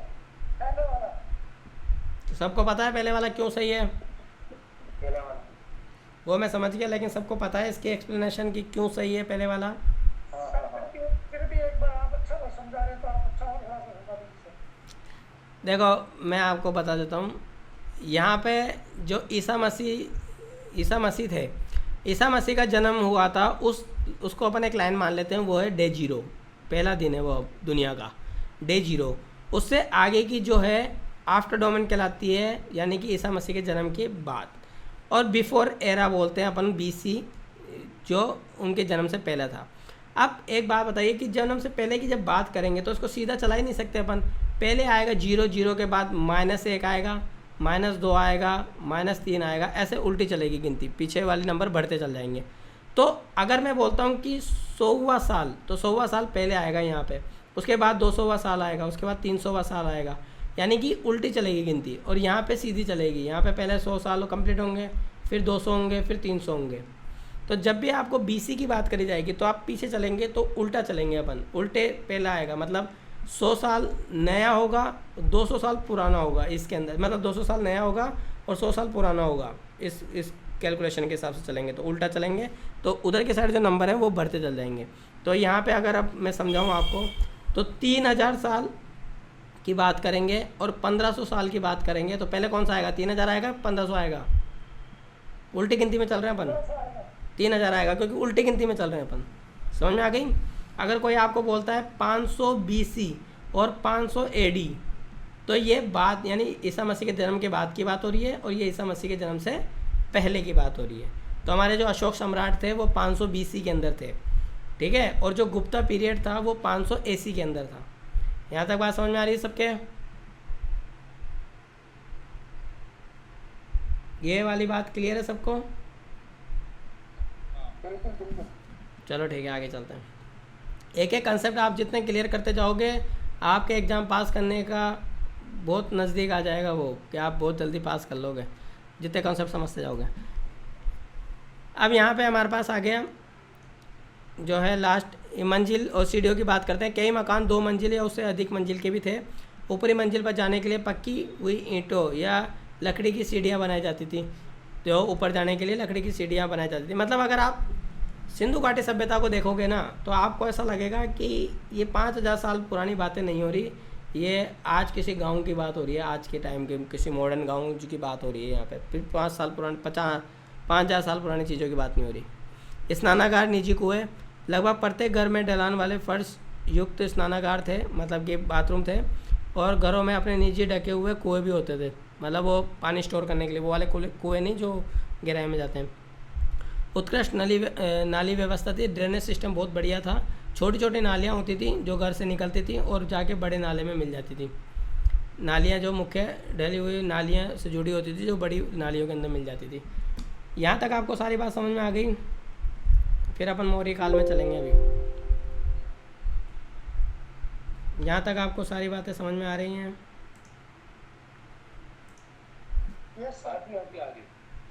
चलो बढ़िया। यहाँ पे देखो मैं आपको ये बता देता हूँ, ये जो मैंने आपको सारी चीज़ें बताई है ये अपने मैग्रो हिल पब्लिकेशन की जो नितिन सिंघानिया किताब है उसके अंदर है। हड़प्पा संस्कृति, हड़प्पा संस्कृति में से क्या क्या मिला था हमारे पास, ये यहाँ पे ग्रेनिट वेल, मेल टॉर्स, कॉफिन बैरियर्स, काट, मदर गोडेस्ट, ये मिली थी। और फिर अपन आगे बात करेंगे जैसे कि यहाँ पे धोलावीरा की, ये यहाँ पे मोहनजोदारो की। तो यहाँ पे हमारे पास जो ग्रेट बाथ सिस्टम है और ह्यूमन, ये जो है कॉलेज मिला है हमें, प्रीस्ट का ब्रॉन्ज की गल मिली है। फिर उसके बाद में धोलावीरा, उसके बाद में कालीबंगा, लोथल और राखीगढ़ी, बनावली। अब अपन ने आगे के ज़्यादा डिस्कस नहीं करे, रोपड़ वगैरह बहुत सारे हैं, कोट दीजिए, वो इम्पोर्टेंट नहीं है। जो इम्पोर्टेंट थे मैंने आपको सारे बता दिए, उससे जो एग्ज़ाम के अंदर जो क्वेश्चन बनने की संभावना है वो थोड़ी ज़्यादा है। ठीक है, आगे चलें। Yes sir. सर ये क्लास कितने दिन से चल रही है? यार दूसरी क्लास है। ठीक है सर, थैंक यू। अब अगर आ जाते हैं अपन मौर्यकालीन चीज़ों के अंदर। अब देखो, जब मैंने आपको बताया कि मोहनजोदड़ो की जो सभ्यता थी वो 5000 साल पुरानी थी, है ना। अब उसको छोड़ के जब हम मॉडर्न डे अगर हम जाते हैं तो 500 ईस्वी BC से हमें वापस चीज़ें मिलना स्टार्ट होती हैं, जहाँ पर मौर्य साम्राज्य, उससे पहले भी जनपद होते थे, जन होते थे, फिर उसके बाद में महाजन होते थे, महाजन के बाद में जनपद होते थे। जैसे कि जनपद मान लो दिल्ली है, महाजन मान लो जयपुर है, और जन मान लो मतलब कोई छोटा और उससे छोटा शहर है। तो जन, महाजन और इस तरीके से अलग अलग कैटेगरी के अंदर होते थे। तो सबसे बड़ा जो उस समय खुल के सामने हमें दिखता है वो मौर्यन साम्राज्य दिखता है, जिसमें अशोक और चंद्रगुप्त मौर्य से स्टार्ट होती है कहानी। तो मौर्य साम्राज्य के अंदर जो लोग रहते थे वो रहते थे जो विहार में। कहाँ रहते थे वो? विहार में। विहार का मतलब हो गया, बिहार नहीं है, विहार है। विहार का मतलब हो गया जिस मतलब कम्युनिटी एक तरीके से लोग रहते हैं, जहाँ पे बहुत सारे लोग इकट्ठे होकर रहते हैं, उसको बोलते हैं विहार। अब विहार के अंदर यहाँ पे क्या सिस्टम हो गया था, यहाँ तक आते आते मौर्य काल के अंदर, कि लोग बाग प्लेन में नहीं रहते थे क्योंकि जानवरों का खतरा था, जंगलों को काटना, सड़कें बनाना थोड़ा मुश्किल काम होता था। फिर पानी के स्टोरेज वगैरह की भी दिक्कत आती थी। तो लोगों ने क्या करा, जैसा मैं बताऊँ आपको, नदी के पास में आपने कोई शहर बसा दिया, अब नदी यहाँ से जा रही है, आप भी यहीं रह रहे हो, सारे जानवर भी पानी पीने यहीं आएंगे और आप भी पानी पीने यहीं जाओगे, तो फिर आप थोड़ा वनरेबल हो जाओगे, हमेशा आपको ख़तरा रहेगा आपकी जान को। तो इस समय तक क्या हो गया था, हमने गुफाएं बनाना स्टार्ट कर दी थी, जो जिसको हम केव बोलते हैं। केव हमारे डायरेक्ट सिलेबस में नहीं है, लेकिन विहार है, तो विहार ज़्यादातर जो हैं गुफाओं के अंदर ही थे, तो हम विहार भी एक बार गुफाएं भी देख लेते हैं। जो यहाँ पे मौर्यकालीन गुफाओं के अंदर से आपने नाम सुना होगा, सबसे पहले ये काल चट्टान काट कर गुफाएं बनाते थे। यहाँ पर जो बड़े बड़े पहाड़ होते थे, उसकी जो चट्टानें होती थी उसको काट के अंदर तक और गुफाएं बनाई जाती थी, जिसे हम केव बोलते हैं। केव मतलब जो गुफा, जो मतलब खाने केव्स होती हैं वो बोलते हैं, तो यहाँ पे गुफा भी बोलते हैं इसको। और इसके अंदर जब निवास स्थान हो जाता था, मतलब निवास मतलब जब रहने लग जाते थे लोग बाग, कमरे बना लेते थे, तो उसे हम क्या बोलते थे, विहार। मैं आपको एक बार दिखा देता हूँ उसकी फ़ोटो, विहार कैसे होते थे। तो एक बार आप फ़ोटो देख लेंगे तो आपको ज़्यादा समझ में आएगा। तो यहाँ पे हमारे पास विहार की जो फ़ोटो है वो ये है।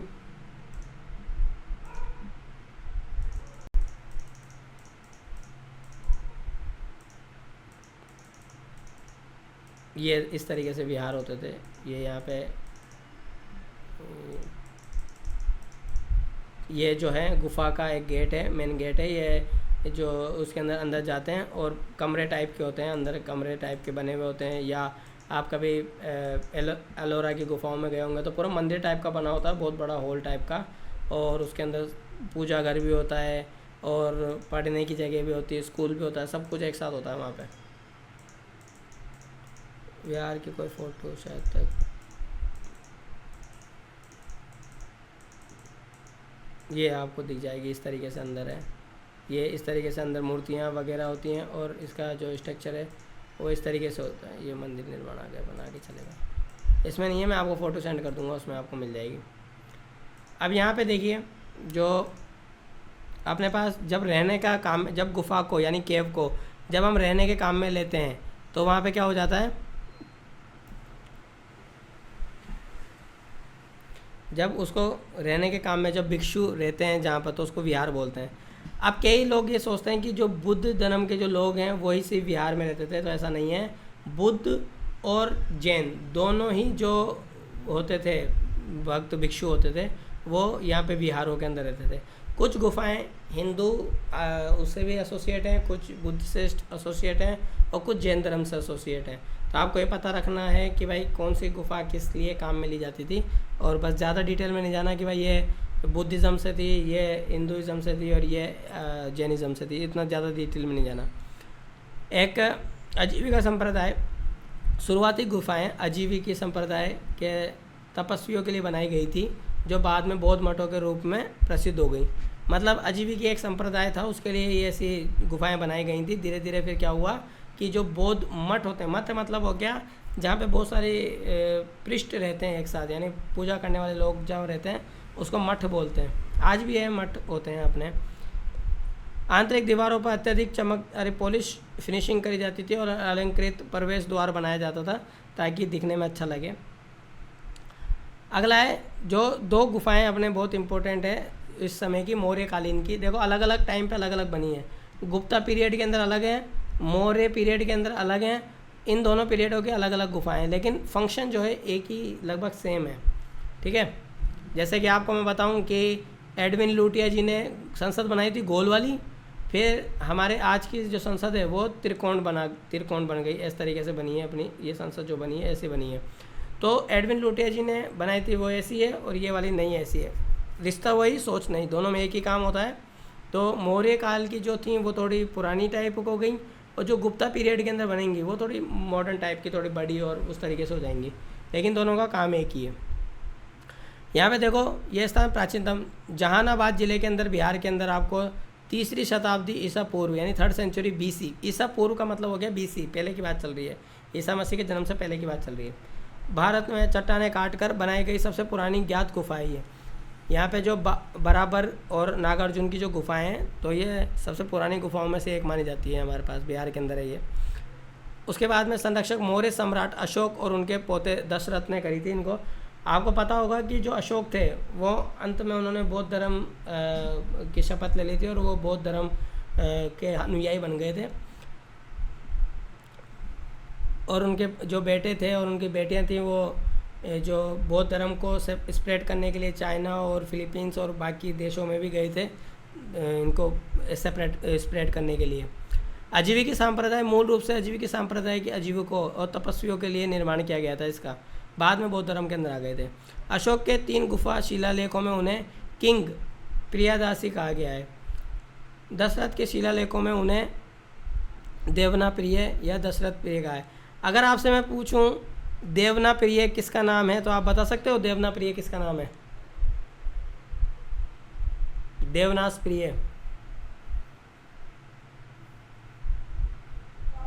नहीं है मेरा आइडिया। अशोक का नाम है ये। देवनास प्रिय अशोक को बोला जाता था और फिर उसके बेटे को देवनास प्रिय दशरथ बोलने लग गए। तो ये यहाँ पे थोड़ा सा छोटी छोटी चीज़ें हैं जो अपन को ध्यान रहे तो बढ़िया है। एज अ गाइड भी अपन को ध्यान रहना चाहिए, कोई जरूरी नहीं है एग्जाम के प्रोस्पेक्टिव से ध्यान हो। एज अ गाइड भी कई बार कोई मिल जाए आपसे ऊपर सुपीरियर तो आपको पता होना चाहिए कि भाई मैं भी थोड़ा पढ़ लिख के आया हूँ, ऐसे ही नहीं चल रहा मैं। तो आजकल पुराने जो गाइड हैं वो ये बोलते हैं कि आजकल के जो गाइड हैं उनको फ्री में लाइसेंस बढ़ गए, उनको कुछ लेना देना कुछ भी नहीं है, आता जाता कुछ भी नहीं है। तो कभी अपना साक्षात हो जाए किसी के साथ तो 2-3 चीज़ें अपन बता देंगे तो थोड़ी इज्जत रह जाएगी। वो तो पुराने वाले गाइडों की ये वाली एग्जाम करवा के देख लेते हैं। नहीं, पुराने वाले गाइडों ने भी एग्ज़ाम दिया है और इसी तरीके से ऑफलाइन दिया है, उनकी भी थोड़ी रेस्पेक्ट करो। देखो पुराना हमने भी दिया हुआ है, हम भी जमीन के बीच से निकले हुए हमें पता है। सही है, लेकिन उन्होंने उनकी मेहनत को अपन ऐसे बता नहीं सकते, उन्होंने मेहनत करी है, सबकी मेहनत को अप्रिशिएट करना चाहिए। तकनीकी विशेषता क्या है हमारे पास? भित्ति चित्र मिले। भित्ति चित्रों को सबसे मेन चीज़ है भित्ति चित्र होते क्या हैं।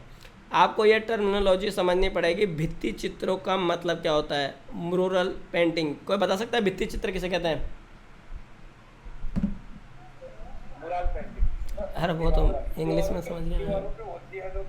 दीवारों पे तो मॉडर्न डे प्रिंटिंग भी होती है, जैसे आज अभी सरकार ये लगाती है जयपुर नगर निगम की जो बीच वो है, तो उसको अपन भित्ति चित्र थोड़ी बोलते हैं।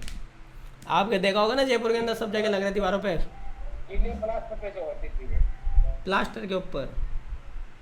और कोई? गीले प्लास्टर। अच्छा, गीले प्लास्टर पे।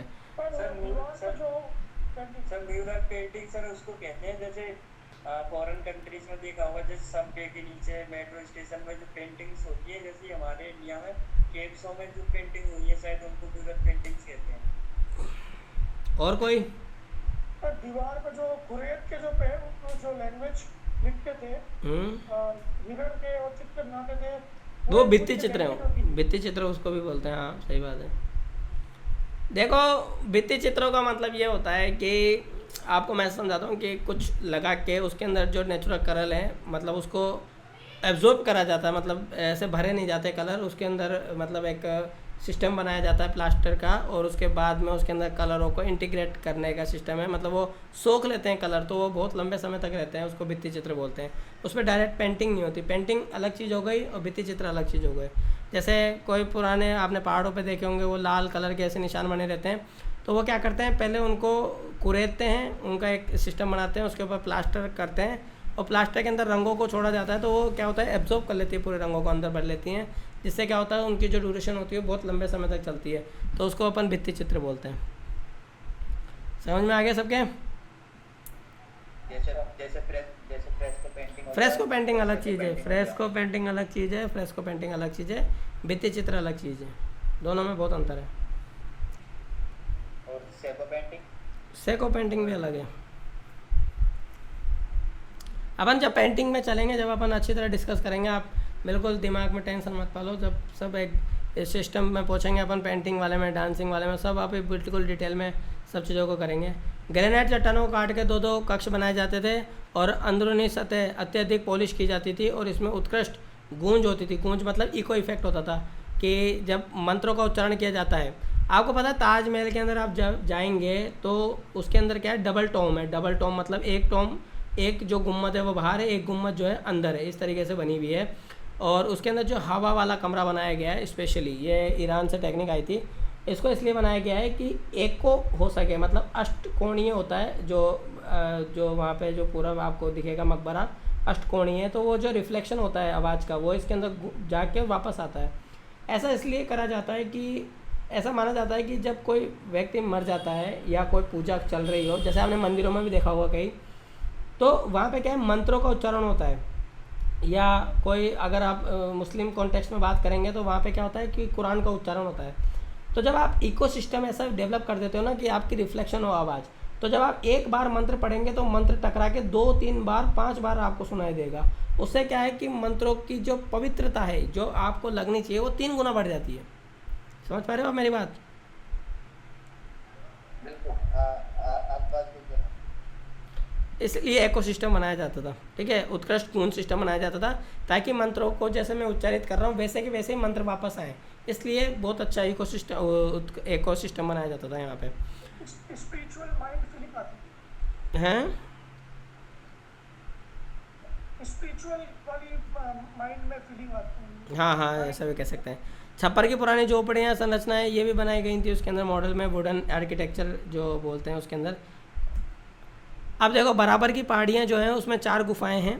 हर जैसे कोई भी अगर मैं बात करता हूँ बराबर की गुफाएं, अजंता की गुफाएं, अलोरा की गुफाएं, तो वो एक पर्टिकुलर गुफा नहीं है, एक सेट ऑफ गुफाएं हैं, मतलब सेट ऑफ केव्स हैं। जैसे अजंता की गुफा में 10 गुफाएं हैं, तो पहली सबसे बाद में मतलब 2 से लेकर 8 तक की सबसे पुरानी है और 10वीं नई है। इस तरीके से सब के अंदर सेट ऑफ गुफाएं। तो बराबर की जो गुफाएं हैं उसमें 4 गुफाएं हैं। लोमस ऋषि गुफा है, एक सुदामा गुफा है, एक विश्वकर्मा गुफा है और एक करण चोपर गुफा है। देखो पहली बात, ये सुदामा वो वाले सुदामा नहीं है कृष्ण जी वाले, ये थोड़े अलग हैं, तो आप कंफ्यूज मत होना। करण चौपार और विश्वकर्मा गुफा और लोमस ऋषि की गुफा, इन चारों को आप थोड़ा सा पढ़ लेंगे तो बढ़िया हो जाएगा अपने लिए भी। इसमें क्या क्या विशेषताएं हैं? इसमें सम्राट अशोक का कोई शिलालेख नहीं मिला है लोमस गुफा के अंदर, लोमस ऋषि गुफा में। और सुदामा गुफा के अंदर कमरों वाली गुफा है जिसमें सम्राट अशोक के आजीविकों को दान दिया गया था। मतलब जो गुफाएं होती थी पहले दान में दी जाती थी, आज भी देते हैं। जैसे बड़े धनपति होते हैं वो आश्रम के लिए या इन चीज़ों के लिए गुफा जो चीज़ें होती हैं बड़े बड़े मंजिले दान में देते हैं। ऐसे ही सम्राट अशोक ने आजीविकों को ये दान में दी थी सुदामा गुफा। जो यहाँ पे हमारे पास करण चौपार है, ये चमकीली सतह वाला एकल आयताकार कमरा है। प्रवेश कक्ष में गुप्त काल एवं शिलालेख इसे दरिद्र कांतारा भी कहते हैं। विश्वकर्मा गुफा है, अशोक की सीढ़ियाँ मिली है, स्टेप होती हैं अशोक की वो मिली है यहाँ पे। अशोक के बाद कोई ऐतिहासिक शिलालेख ना होने वाली एकमात्र गुफा ये है। ये मतलब ये लास्ट गुफा है कि भाई इसके बाद में अशोक के शिलालेख मिलने हमें बंद हो गए थे। आगे चलते हैं। नागार्जुन पहाड़ियों की 3 गुफाएं हमें इम्पोर्टेंट है। पहली है गोपिका गुफा, दूसरी है वर्ती गुफा और तीसरी है वापिया गुफा। एक चीनी यात्री था हैंगसांग ने पटना गया था यात्रा के दौरान, उसने इसमें जिक्र कराया कि ये नागार्जुन की जो गुफाएं हैं उनका जिक्र ये हैंगसांग ने करा था। 3-4 ट्रैवलर हैं, उनके नाम आप याद रखोगे तो बहुत बढ़िया हो जाएगा। एक तो है हैंगसांग जो आपके सामने है, एक है फायान और हैंगसान फायान, और एक है क्या नाम था उसका, मैं नाम थोड़ा सा दिमाग से निकल गया, मैं बता दूंगा। एक फारसियों के भी कुछ ग्रुप आए थे जैसे इब्न बतूता। आपने एक गाना सुना होगा इब्न बतूता बगल में जूता, सुना है सबने?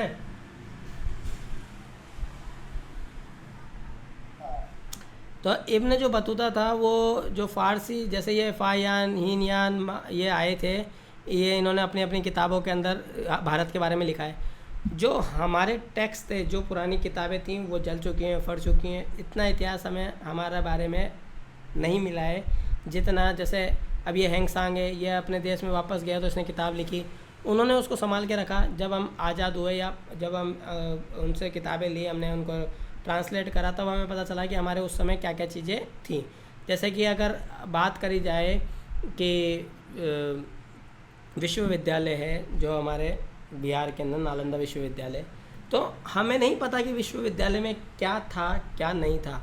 हमें पता चलता है जो हैंगसांग है, जो फायान है, वो आया था यहाँ पे, उसने वो देखा है पूरा यूनिवर्सिटी, और उसके बारे में लिखा है कि वहाँ पे 3000 टीचर थे, वहाँ पे बच्चों की बैठने की व्यवस्था बढ़िया थी, खाना फ्री प्रोवाइड करा जाता था, और बहुत बड़ी बड़ी लाइब्रेरियाँ थी। वो सब लिख के गया था यहाँ से, और वहाँ पे जब किताब छपी तो हमें पता चला कि हमारे पास ये चीज़ें थी।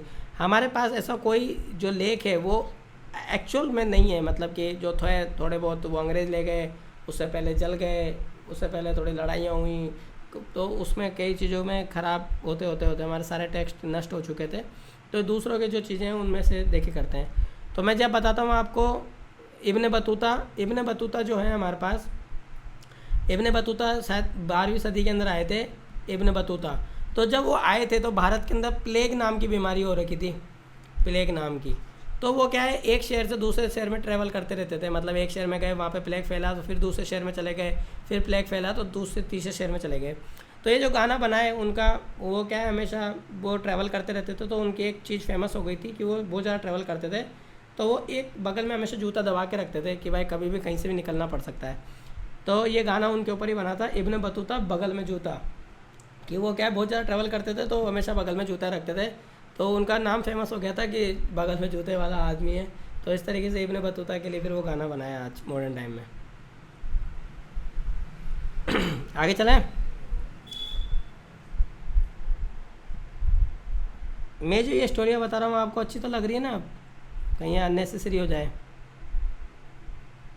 जी बिल्कुल अच्छी लग रही है, केवल टाइमिंग की तरह मुझे पता, बाकी लोगों को कैसा है, टाइमिंग थोड़ा बिजी है मेरे लिए, तो बाकी डिस्कस कर लेंगे इसके बारे में। हाँ वो देख लेंगे। मौर्यकालीन पॉलिश जो है, जिप्सम की पॉलिश होती थी मौर्य काल के अंदर, जो अत्यधिक चमकदार होती थी। ये आपको याद रखना है कि जिप्सम की पॉलिश, देखो हड़प्पा सभ्यता के अंदर भी मैंने आपको बताया जिप्सम यूज़ में लिए थे वो चिपकाने के लिए, और यहाँ पे मौर्यकालीन आते आते जिप्सम की पॉलिश होने लग गई थी।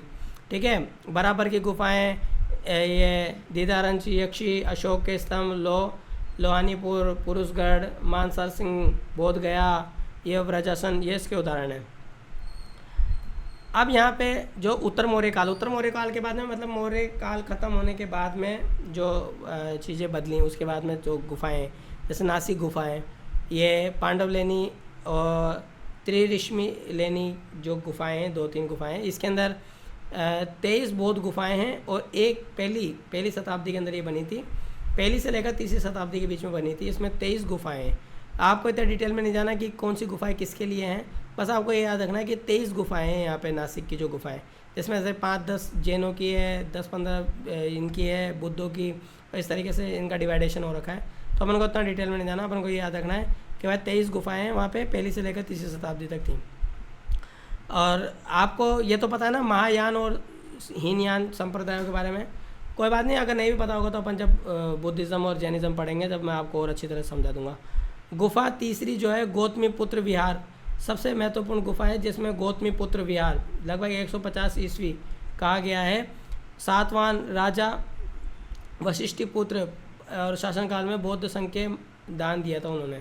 आपको पता है सिर्फ एक सातवाहन के जो राजा है ना, जो सातवाहन काल के, वो जब अपने नाम लिखते हैं तो हर राजा अपने नाम के बाद में अपने पिता का नाम लगाता है। ठीक है, एक सातवाहन राजा जितने भी हैं वो अपनी माँ का नाम लगाते थे। सिर्फ सातवाहन राजा जितने भी थे वो अपने माँ का नाम पहले लगाते थे, फिर उसके बाद में अपना नाम लगाते थे। जैसे आप देखोगे गौतमीपुत्र, गौतमी क्या है, उनकी माँ का नाम है, और उनके पुत्र हैं और उनका नाम है विहार। तो जो सातवाहन राजा थे वो अपने माताओं के नाम लगाते थे आगे। तो मैट्रियार्की उस समय बहुत ज़्यादा चलती होगी, या उनको थोड़ा सिस्टम होगा वहाँ पे, तो वो माता का नाम यूज़ में लेते थे बाकी लोगों की तुलना में। उदयगिरी की और खंडगिरी की गुफाएं उड़ीसा के अंदर, ये थोड़ा याद रख लेना। यहाँ पे जो भुवनेश्वर के पास स्थित है 30 से अधिक बलुआ पत्थर की गुफाएं हैं, ज़्यादा बड़ी नहीं हैं, छोटी हैं, लेकिन हाँ पहली शताब्दी से लेकर, और कलिंग राजा खारवेल द्वारा मुख्य निर्माण है इसका। कलिंग के राजा जो खारवेल हैं, आपको ये भी पता रहना चाहिए कलिंग, सातवाहन, चोल और ये चालुक्य, ये सब के बारे में अपन पढ़ लेंगे थोड़ा थोड़ा, ताकि आपको ये पता चल जाएगा कि किस समय कौन सा राजा था। 9वीं से 12वीं शताब्दी के बीच में बनी हुई है ये। कुमारी पर्वत श्रृंखला है, रानी गुफा है ना, सबसे बड़ी 2 मंजिला गुफा है, डबल स्टोरी, ये गुफा रानी गुफा। इसमें राजा के विजय अभियान और यवन योद्धा, ग्रीक भाषी नक्काशी भी दिखी गई है। एक है हाथी गुफा है, देखो हाथी गुफा अलग है और हम्पी गुफा अलग है, दोनों में फ़र्क है। हम्पी गुफा अलग है और हाथी गुफा अलग है, ठीक है, थोड़ा सा ध्यान रख लेना आप इतनी सी चीज़। नेक्स्ट है हमारे पास गुप्त काल। अब क्या होता है कि इन सब के बाद में गुप्त काल चालू होता है। अगर आपको जो बोला जाता है ना कि भारत एक सोने की चिड़िया थी, तो वो इसी समय थी, 4वीं से 6वीं शताब्दी तक, यानी 4वीं से 6वीं शताब्दी तक जो भारत था सोने की चिड़िया थी, गोल्ड एज ऑफ इंडिया। ये जो गुप्ता काल है इसमें स्वर्ण युग माना जाता है अपने देश का। उस समय स्वर्ण युग इसलिए माना जाता है कि पूरी दुनिया में जो आप एक्सपोर्ट करते हो सबसे ज़्यादा भारत से होते थे, क्योंकि गोल्डन एज था अपना। और पहली बार जब मंदिर स्थापत्य कला जो आपको दिखाई देती है यहीं से दिखाई देती है। पहला मंदिर आपको 4वीं सदी में ही देखने को मिलेगा। ऑफिशियल मंदिर जो जिसमें पूजा होती है, गर्भगृह होता है, भगवान की मूर्ति होती है, पहला मंदिर आपको यहीं से दिखना मिलेगा, गुप्त काल से ही। मंदिर स्थापत्य, बौद्ध व जैन कला उत्सव पर पहुंच गई थी उस समय। धार्मिक स्थिति, गुप्त शासन, ब्राह्मणवादी वैष्णव थे, लेकिन धार्मिक रूप से अत्यंत सहिष्णु थे। मतलब थे तो वो ब्राह्मणवादी, लेकिन हर धर्म को बराबर रखे जाते थे। जैसे गुप्त काल के अंदर ही बाद में कलिंग आएंगे, वो थोड़े ऐसे थे कि उन्होंने बहुत सारे बौद्धों को मरवा दिया था और बहुत सारे जो बुद्ध स्तूपास थे उनको तोड़वा दिया था। लेकिन गुप्त काल के अंदर ये बहुत ही अच्छे थे, ये सबको सम्मान देते थे। अजंता की गुफाएं आप थोड़ा सा याद रख लेंगे। अजंता की जो गुफाएं हैं बहुत थोड़ा फेमस हैं यहाँ पे। 1919 में पहली बार ब्रिटिश अधिकारी जॉन स्मिथ द्वारा शिकार के दौरान खोजा गया था इसको। मतलब जंगलों में थी, कोई जाता नहीं था तो पता नहीं था, छुप चुकी थी बिल्कुल। अब नई खोज हुई तो फिर उसके बाद में 1819 के अंदर, और 1983 के अंदर इसको यूनेस्को का विश्व धरोहर स्थल घोषित कर दिया था। इसलिए ये इंपॉर्टेंट है क्योंकि जितनी भी गुफाएं हैं उनके अंदर सबसे पहले जो विश्व धरोहर स्थल घोषित हुआ था वो यही वाली हुई थी, अजंता की गुफाएं। कुल गुफाएं इसके अंदर हैं 29 गुफाएं जो हैं बौद्ध गुफाएं हैं, घोड़े की नाल के आकार की। मतलब जो इनका स्ट्रक्चर है वो इस तरीके से है जो अंदर जाने का। 5 गुफाएं यानी कि 9वीं, 10वीं, 19वीं, 26वीं और 29वीं ये चैत्य प्रार्थना भवन है। और 24 गुफाएं विहार हैं। विहार मैंने अभी आपको समझाया, विहार भिक्षुओं के निवास स्थान है। तो अजंता गुफा कितनी है? 29 गुफाएं हैं, जिसके अंदर से 5 गुफाएं मंदिर के टाइप में काम में आती है, प्रार्थना भवन है, और 24 गुफाएं जो हैं भिक्षुओं के विहार की जो हैं, विहार जो होते हैं भिक्षुओं के निवास स्थान की, उसके लिए काम में लिया जाता है। उसके बाद में अजंता गुफाएं 2 चरणों में चित्रकला है। चित्रकला को अपन चित्रकला में देखेंगे, फ्रेस्को पेंटिंग है और जो भी बौद्धों के व्रजयान के बारे में बताया गया है। अजंता की गुफाएं देख लेते हैं। अजंता के अंदर एक गुफा राजा हरिशेख द्वारा संरक्षित सबसे भव्य है, चट्टान काट कर बनाई थी। विहार के रूप में इसको यूज़ लिया जाता है। विहार का मतलब हो गया रहने की जगह। 6 गुफाएं 2 मंजिला विहार है और 26 गुफाएं। बड़ा स्तूप, लेटे हुए बुद्ध की जो प्रतिमा है वो यही है। आपने देखा होगा बहुत बड़ा विहार है, उसमें बुद्ध ऐसे लेटे हुए हैं, कई बार आप रीलों के अंदर भी देखा होगा, वो यही है अजंता की गुफाएं। एलोरा अजंता थोड़ा फेमस है। और यहाँ पे और कुछ इतना इम्पोर्टेंट नहीं है। एलोरा की गुफाएं हैं, ये भी आप इम्पोर्टेंट है, ये भी देख लेना। और इसको भी यूनेस्को ने 1983 में ये भी विश्व धरोहर स्थल के अंदर ही आ गई थी। उसके बाद में यहाँ पे एलोरा की जो गुफाएं हैं, गुफा 30 हैं, मतलब छोटा कैलाश 30 हैं। गुफा नंबर 32 के अंदर इंद्र सभा है। गुफा नंबर 33 में जगन्नाथ सभा है। इस तरीके से सभाएं हैं उसके अंदर। बाघ की गुफाएं ये थोड़ा देख लेना आप। जूनागढ़, मंडपेप, उदयगिरी और उदयगिरी गुफाएं। एलिफेंटा गुफाएं, एलिफेंटा गुफाएं थोड़ी इंपॉर्टेंट है, वो भी आप थोड़ा अच्छी तरह देख लेना। और ये यहाँ पे हमारे पास स्तूप अपन अगले चरण में देखेंगे। यहाँ पे अब एक टॉपिक जो नया स्टार्ट हो रहा है, उसको स्टार्ट करने से पहले अपन इसको आप ये ऐसा समझिए कि बौद्ध धर्म जब स्टार्ट हुआ था तो गौतम बुद्ध जी ने कहा था कि आपको ऐसा जीवन जीना है जिसके अंदर संचय नहीं करना है, कुछ भी जो मिले उसको रोज़ लेना है और शाम को उसको ख़त्म करके सोना है। तो उसे ये माना जाता है कि जो संचय नहीं करता, जो कल की नहीं सोचता, वो भिक्षु कहलाता है। और भिक्षुओं के पास सिर्फ एक कटोरा रहता है और वो उसी के अंदर ही जो उनको मिलता है उसी में संतुष्ट रहते हैं, चाहे कुछ भी मिल जाए। एक बार बड़ी रोचक कथा है कि बुद्धिज़्म के अंदर सबसे बड़ी दिक्कत आ गई थी कि एक बार कोई भिक्षु गया कुछ लेने के लिए और फिर क्या हुआ कि उनके जो भिक्षा पात्र था उसमें किसी ने मीट डाल दिया, यानी कि जो मटन होता है वो डाल दिया। अब दुविधा ये थी कि बुद्ध धर्म के अंदर कुछ भी आप खा नहीं सकते ऐसा नॉनवेज, लेकिन अब आ गया तो आप बौद्ध धर्म में ये भी दिक्कत है कि आपके अगर किसी ने कुछ दे दिया स्वयं प्रेम तो आप उसको फेंक भी नहीं सकते। तो उन्होंने बुद्ध से पूछा कि भाई क्या करें। तो अब बुद्ध भी संकट में ऐसे नहीं बोल सकते कि भाई मांस खा लो, और ऐसे भी नहीं बोल सकते फेंक दो, नहीं तो फिर क्या होगा, लोग बाग अपनी पसंद का खाना रखेंगे और बाकी जो बेकार होगा वो फेंक देंगे। तो बुद्ध ने एक्सेप्शन दिया कि आपको जो मिलता है आपको खाना पड़ेगा, चाहे आपको कुछ भी मिले। तो इस सेंस के अंदर जो भिक्षु की परिभाषा इस तरीके से हुई कि जो भी आपको मिले आप खाओ और भगवान का शुक्र अदा करो और संचय मत करो। यही भिक्षुओं की असली परिभाषा है।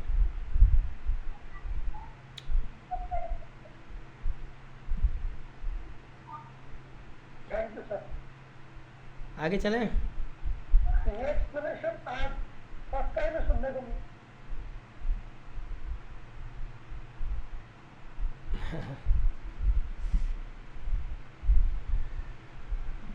बहुत सारी चीज़ें हैं जो अपन ने नहीं देखी, नहीं सुनी, धीरे धीरे सब सुनते रहेंगे, सब देखते रहेंगे। आगे चलते हैं।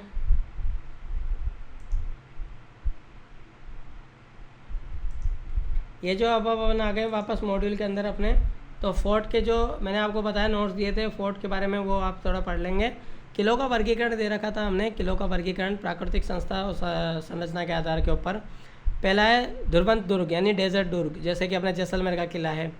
माही दुर्ग यानी मर्ड दुर्ग, जैसे कच्ची मिट्टी से बना हुआ सुरक्षात्मक दीवारें होती हैं इसके अंदर। इस तरीके से कि आपने लोहागढ़ सुना होगा, वो ऐसे ही बना हुआ है कि दुश्मन की तोपें उसकी दीवार के ऊपर ही अटक के रह जाती थी। और मर्ड का बना हुआ था तो दीवारें तोड़ नहीं पाती थी। वो जो मिट्टी का बहुत मोटा गारे जैसा था, तो जब गोले चलते थे तो उसके अंदर धंस के रह जाते थे। जल दुर्ग बोलते हैं जो पानी के अंदर होता है। मडरू जंजीरा किला है वो इसके अंदर आता है। एक गिरी दुर्ग होता है, हिल टूर यानी कि चित्तौड़गढ़ का किला जो ऊपर बनाया जाता है, मतलब सबसे ऊपर टॉप पे पहाड़ों पर। वृक्ष और वन दुर्ग, चारों ओर से जंगलों से घिरा हुआ काली रंजन किला जिसे वो बोलते हैं। एक होता है नर्क दुर्ग यानी सेना की शक्तिशालीता पर निर्भर करता है, और बहुत भयंकर उसमें सुरक्षा होती है और बहुत बड़ी सेना होती है जिसको बैठ पाना बहुत मुश्किल होता है। इस तरीके से हमारे किले जो होते हैं 6 तरह के किले बताए गए हैं। संयुक्त किले, अब यहाँ पे क्या है, कंबाइंड संयुक्त किले भी होते हैं कई बार कि भाई वन के अंदर भी हैं और पानी से मतलब पहाड़ के ऊपर भी है और बीच में जंगल, पहाड़ जो है जंगलों से भी घिरा है, तो इस तरीके भी होते हैं। गिरी दुर्ग और ध्रुवंत मिश्रण भी होता है, जैसे कि आपको चारों तरफ पानी के वो बना दिए। जैसे मॉडर्न डे आप देखो लाल किला आगरा का, तो उसके चारों तरफ पानी भी है और सुरक्षात्मक भी, दोनों तरीके से है वो। जैसे आप उपयोगिता के आधार पर देखेंगे तो फोर्ट पैलेस है, सिटी फोर्ट है या ट्रेडिंग फोर्ट है। ये शुरुआत में ट्रेडिंग फोर्ट क्या होता है, आपने सुना होगा फोर्ट विलियम सुना है किसी ने? फोर्ट विलियम जो है कलकत्ता के अंदर बनाया गया था। फोर्ट विलियम क्या है, ट्रेडिंग फोर्ट था एक, मतलब हाँ, तो उसके अंदर क्या है, वो अंग्रेज़ों ने बनाया था, जिसके ऊपर फिर उसके बाद में जो वहाँ के निज़ाम थे, वहाँ के जो सुल्तान थे सुजाउद्दौला, उन्होंने अटैक कर दिया था और उसके बाद में उनको वहाँ से गद्दी पे से हटा दिया भी गया था। तो वो जो ट्रेडिंग फोर्ट वहाँ पे मतलब ट्रेड के हिसाब से वो उसको बनाया गया था, घेराबंदी होती है वहाँ पे। एक होता है सिटी फोर्ट, किलाबंदी, विशाल दीवार और भीतर पूरा बाजार खेल वगैरह सब कुछ उसमें ही होता है। जैसे आप फिरोज शाह टोटला दिल्ली के अंदर देखो, फिरोज शाह जो थे उन्होंने एक शहर बसाया था और वो उस पूरे शहर को ही एक तरीके से किला बना रखा था उन्होंने। पैलेस फोर्ट था एक है, इसमें राजा के साथ साथ पूरा मतलब आवासीय महल भी होते हैं, जिसे बोलते हैं आमेर किला। आपने देखा होगा 12 किलोमीटर की पूरी दीवार है, वो एक तरीके से फोर्ट ही है पूरा का पूरा। नेक्स्ट है हमारे पास किलों की सामान्य विशेषताएं।